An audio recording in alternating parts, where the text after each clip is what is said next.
बोले बोले good morning everyone. आज हम लोग का टॉपिक है इतिहास के बारे में। इतिहास क्या है? तो आप लोग सब जानते ही होंगे कि इतिहास क्या है। अगर नहीं जानते हो तो इतिहास किसे कहते हैं? बीती हुई बात को इतिहास कहते हैं। इतिहास को हम 3 भागों में भी बांट सकते हैं। क्या क्या? पहला प्राक ऐतिहासिक काल, दूसरा आद्य ऐतिहासिक काल और तीसरा ऐतिहासिक काल। प्राक ऐतिहासिक काल में क्या क्या आता है हम लोग का? पुरातात्विक, लिखित उस समय क्या था? लिखित हम लोग को उस समय नहीं मिला था। और पाषाण में पत्थरों से बनी हुई जो भी चीजें हैं उसे पाषाण कहते हैं, जो कि प्राक ऐतिहासिक काल में आता है।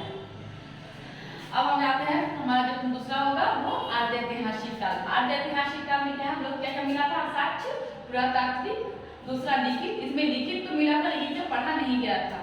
और तीसरा जो है ये सिंधु और हड़प्पा, सिंधु घाटी सभ्यता और हड़प्पा सभ्यता। सिंधु घाटी सभ्यता और हड़प्पा सभ्यता में हमें बहुत सी ऐसी चीजें मिली थी लिखी हुई जिसे हम पढ़ नहीं पाए थे। और हम लोग का तीसरा जो है, तीसरा टॉपिक ऐतिहासिक काल। ऐतिहासिक काल क्या है? पुरातात्विक। और दूसरा लिखित। इसमें लिखित भी मिला था, इसे लिखा भी गया था और पढ़ा भी गया था और समझा भी गया था। ये तीनों हम इतिहास में बांट सकते हैं। तीन हम लोग क्या इतिहास में 3 भाग, क्या क्या भाग में बांट सकते हैं? प्राक ऐतिहासिक काल, आद्य ऐतिहासिक काल और ऐतिहासिक काल। और इसमें जो सबसे ही है पाषाण काल। पाषाण काल का मतलब जो भी पत्थर से जो भी बनी हुई चीज है वो प्राक ऐतिहासिक काल में आएगा, यानी पाषाण काल में। अब हम प्राक ऐतिहासिक काल को 3 भागों में बांट सकते हैं। क्या? पहला पूरा पाषाण काल, दूसरा मध्य पाषाण काल और तीसरा नवपाषाण काल। तो पहला पूरा पाषाण काल। पूरा पाषाण काल का जो कालखंड था वो कितना से कितना था? तो 25 लाख ईसा पूर्व से 12,000 ईसा पूर्व तक था। और इसमें ये कालखंड जो था, ये कालखंड बहुत लंबा कालखंड था। इसमें जो भी इंसान थे वो बहुत लंबे समय तक जीवन यापन किए थे। और इसमें क्या? अफ्रीका में सबसे एक कालखंड है। अफ्रीका में सबसे पहले जो आदि मानव थे वो देखे गए थे। आदि मानव जो उस समय के जो मानव थे वो किस तरह के चलते थे? वो जानवर की तरह चलते, क्योंकि आदि मानव आप लोग जानते ही होंगे कि उस समय के जो इंसान थे वो जानवर मतलब मानव जाति के, बानर जाति के थे। तो उस समय के इंसान बानर की तरह ही चलते थे। तो इसी अफ्रीका में ही इस समय मानव देखे गए थे।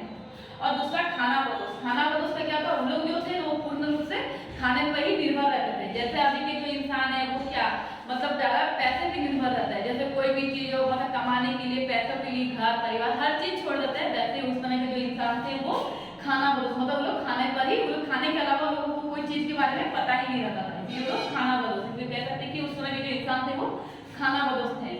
दूसरा खाद्य संग्रह। खाने के जो खाद्य संग्रह का मतलब क्या होता है? खाने के जो सामान थे उसमें खाने के सामान इकट्ठा करते थे, क्योंकि लोग खानाबदोश थे। लोग खाने के अलावा कोई चीज के बारे में पहचान था ही नहीं।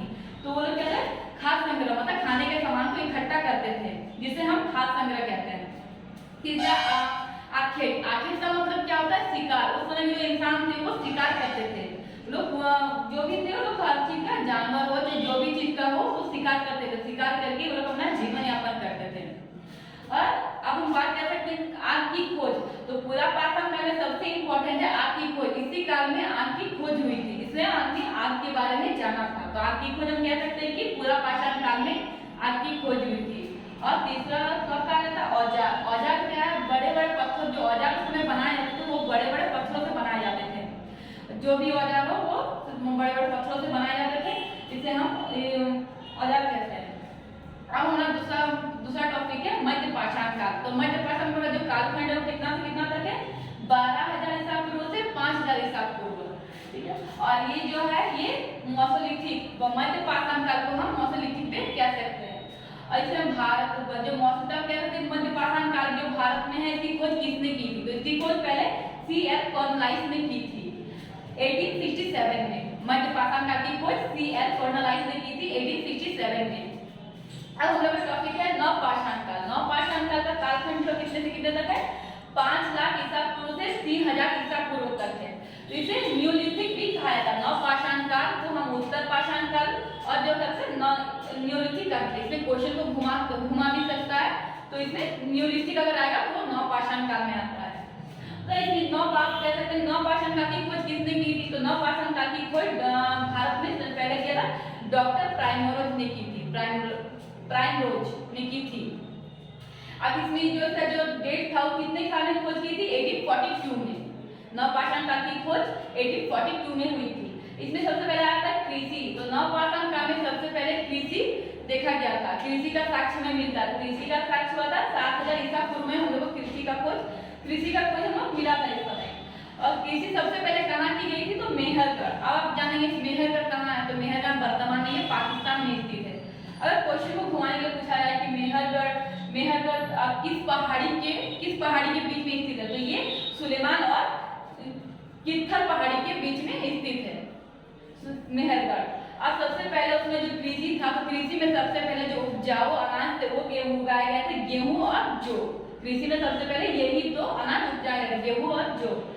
अब कुत्ता, उस मध्य नवपाषाण काल में कुत्ता को पालतू जानवर माना गया था। जैसे कि कुत्ता, अभी हम देखते हैं कुत्ता बहुत वफादार, हर घर में कुत्ता पाला ही जाता है। मिनिमम घर में देखते कुत्ता इंसान रखता है। तो उस समय कुत्ता को पालतू जानवर के रूप में माना गया था। अब मनका का मतलब क्या होता है? मिट्टी के बर्तन। मिट्टी से कोई भी चीज जो बनाया जाता था, मिट्टी के बर्तन जिसमें खाना बनाते थे, खाते थे, मिट्टी से बनी हुई हर चीज को हम मनका कहते हैं। और पहिया, तो नवपाषाण काल में ही जो मिट्टी से बनाए गए जो पत्नी थे, मिट्टी से बनाए गए जो पहिए थे वो बनाए गए थे नवपाषाण काल में ही।